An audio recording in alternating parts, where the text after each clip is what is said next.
Hey there, welcome to the Motivation for Regular People YouTube channel. My name is Brady Ross, and today I'm going to share with you some proven strategies that will help you naturally increase and decrease your motivation. Motivation is the most powerful force in the world because it fuels everything that we do. At the same time, motivation is not random or accidental. In fact, you have more control over your motivation than what you might think. Let's take a look at a few effective ways that you can increase or decrease your motivation. We'll start with how to increase your motivation. One strategy is to think long term. When I'm struggling to find the motivation to do something difficult, I think about what my future self would want my present self to do. Often, the choices with the greatest potential impact in the future are the ones that are the most difficult to make in the moment. In other words, by making the hard decision today, you are investing in your future self. Another trick is to create accountability. Personally, I'm way more likely to take action when I'm responsible to somebody besides myself.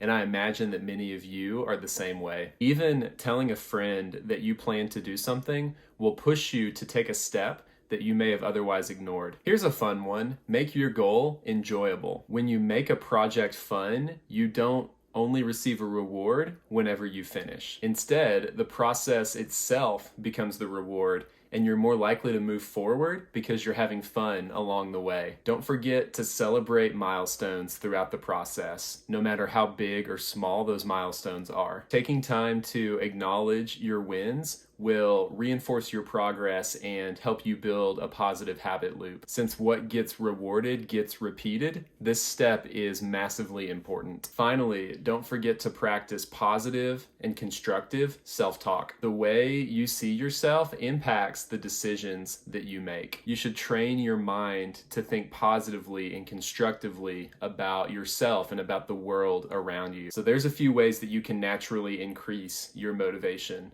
Before we talk about how to decrease your motivation, don't forget to subscribe to our channel so that you'll have easy access to all our future videos. We also have a podcast on Apple and Spotify called Motivation for Regular People that you can look up if you're interested. So why would you want to decrease your motivation? Think about it. Since motivation plays a role in everything that we do, it doesn't just influence our positive actions, but it also leads us to do things that we're trying to avoid. Whether it's eating ice cream every night or streaming one more show than we planned to watch, learning how to decrease our motivation can help us break bad habits and keep us on track toward meeting our goals. One of my favorite ways to decrease motivation is to create distance. Let me explain how this works in my own life.